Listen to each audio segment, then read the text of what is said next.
ৰাতিপুৱা উলিয়াই লৈছিলোঁ চাদৰ মেখেলা দুযোৰ ফেব্ৰিক কৰা। মই যিহেতু ঘৰৰ পৰা লৈ আহিছিলোঁ এইখিনি চেল হৈ গ'ল আৰু অৰ্ডাৰ আছিলে 2যোৰত দহি বাতিব লাগে। সেয়েহে ভাবিলোঁ নাই দহিকেইডাল বাতি লওঁ। ৰাতিপুৱাই গা পা ধুই কাম বন কৰি লৰালৰিকৈ মানে সোনকালে ৰাতিপুৱা মানুহজন উঠাৰ আগতে মই দহিখিনি বাতিবলৈ ল'লোঁ। আৰু সেইদিনাখন দেখিছিলে নহয় মোৰ মানুহজনে মেখেলাখন চিলাই দিছিলে। তাৰপিছত আকৌ মই দহিখিনি বাতিম বুলি ওলালোঁ আৰু সেনেকৈ মানুহজনে যেতিয়া মোৰ কাম বেছি হৈ যায় তেতিয়া মানুহজনে অলপমান কৰি দিয়ে।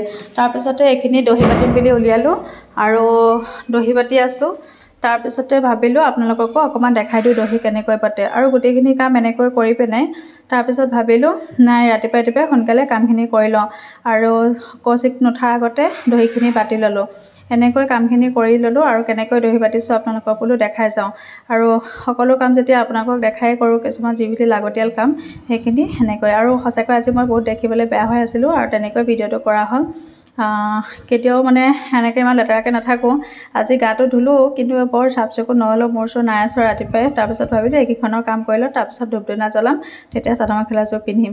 আৰু যেনেকৈ আছিলোঁ তেনেকৈয়ে দেখুৱালোঁ। আৰু চাওকচোন দহিটো কেনেকুৱা কৰিছোঁ। প্ৰথমে 3টা গাঁঠি দি লৈছোঁ, তাৰপিছতে সূতাখিনি দি গাঁঠি 3টা মাৰি লৈছোঁ। মাৰি পিনে তাৰপিছতে আকৌ ধুনীয়াকৈ চিলাই কৰি তাৰপিছত সূতাডালৰ দহিটোৰ ভিতৰতে ধুনীয়াকৈ বেজিটো উলিয়াই দিব। তেতিয়া দহিটো ধুনীয়া হয় আৰু ফুলিও যায়।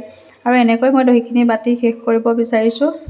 তাৰপিছতে কেইবাটাও দেখাইছোঁ আপোনালোকক শিকিবৰ কাৰণে সহজ হৈ পৰে। কেইটামান সূতা লৈছোঁ যিহেতু এযোৰ ফেব্ৰিক কৰা কাপোৰ হয়, ইমান সূতা দিলে দেখিবলৈ বেয়া হয়, সেইটো কাৰণে কমাই দিয়া হৈছে। আৰু আপোনালোকক সঁচা কথা ক'ব গ'লে মাইকী মানুহে অন্য নহ'লেও কাপোৰযোৰ কিন্তু নিজে হাতেৰে কৰি পিন্ধিবলৈ জানিব লাগে, কাৰণ পইচাটো বহুতখিনি বাচি যায়। আৰু মাইকী মানুহ যিহেতু ঘৰত এনেই থকা হয় কিছুমান মাইকী মানুহ, সেইটো কাৰণে কাম শিকাটো বহুত জৰুৰী বুলি মই ভাবোঁ। কাৰণ মই ইমান কামৰ মাজতো যেনেকৈ সময় পাওঁ তেনেকৈ কৰি লওঁ। আৰু ভিডিঅ'টো অকণমান স্পীড কৰি দিছোঁ যিহেতু ভিডিঅ'টো অকণমান লং হৈছে, সেইটো কাৰণে স্পীড কৰি দিয়া হৈছে। তাৰপিছতে আকৌ এয়া সম্পূৰ্ণ হৈ গ'ল কাপোৰকেইযোৰ দহি বাতি। তাৰপিছত ভাবিলোঁ যে অকণমান বাহিৰত মেলি দিওঁ আৰু বাহিৰতে অকণমান মেলি দিলোঁ। কেনেকুৱা হৈছে জনাবাচোন। আৰু কাপোৰকেইযোৰ কেনেকুৱা লাগিছে সেইটোও জনাবলৈ নাপাহৰিব। আৰু কাৰোবাক যদি লাগে অৰ্ডাৰ কৰিব পাৰিব, মোৰ ওচৰত বৰ্তমান আছে। আৰু কেনেকুৱা লাগিছে আপোনালোকক জনাব। যিহেতু বহুত বতাহ মাৰি আছিলে সেইটো কাৰণে কাপোৰকেইযোৰ উৰি যোৱা নিচিনা হৈছিলে। আৰু ওচৰৰ পৰা দেখাবলৈ চেষ্টা কৰিছোঁ। সেয়া দেখিছে ধুনীয়াকৈ দহিখিনি হৈ গ'ল। ধুনীয়াকৈ সমানে কাটি ল'লোঁ, তাৰপিছতে ধুনীয়াকৈ মেলি দিছোঁ। আৰু সঁচাকৈ বহুত ধুনীয়া লাগিছে, পিন্ধিলে ভাল লাগিব। ব্লেক কালাৰ ব্লাউজৰ লগত পিন্ধিলেও ভাল লাগিব। আৰু কাপোৰযোৰ কোনো কাৰণত ৰং নাযায় আৰু কেতিয়াও খুটমুচ নকৰে। যিমানেই পিন্ধিব সিমানেই কোমল হৈ পৰিব, যিহেতু কটন কাপোৰ হয়। আৰু মই এনেকুৱা আগতেও কৰিছিলোঁ কিন্তু কেতিয়াও কৌশিকৰ ব্লগ আছিল কাৰণে ভিডিঅ'টো দিয়া নাছিলোঁ। আৰু এতিয়া যিহেতু পৰিদেহা ব্লগ হৈ গ'ল সেইকাৰণে ভিডিঅ'খিনি দিবলৈ চেষ্টা কৰিছোঁ। আৰু কেনেকুৱা লাগিছে জনাবলৈ নাপাহৰিব। সঁচাকৈ কাম কিছুমান কৰিলে বহুত ভাল লাগে। আৰু এনেই থাকিয়াতকৈ যদি কাম কৰি থাকোঁ নহয় ব্ৰেইনটো বহুত চাপ হৈ থাকে।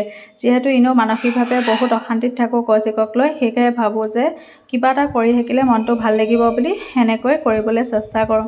আৰু শেষত কাপোৰকেইযোৰ এনেকৈ অকণমান দেৰি ৰ'দত থৈ তাৰপিছতে জাপিলোঁ। জাপি পিনে এয়া কাপোৰকেইযোৰ চাওক ধুনীয়াকৈ হৈ গ'ল। তাৰপিছতে চাদৰকেইখন এইকেইখন হয়। তাৰপিছতে মেখেলাখনো ধুনীয়াকৈ চিলাই মেলি জাপি কুচি ল'লোঁ। এখন মেখেলা হাতত মোৰ ওচৰত নাছিলে, বাৰ দোকানত থাকি গ'ল। আৰু সেয়েহে আজি ভিডিঅ'টো কেনেকুৱা লাগিলে জনাবলৈ নাপাহৰিব।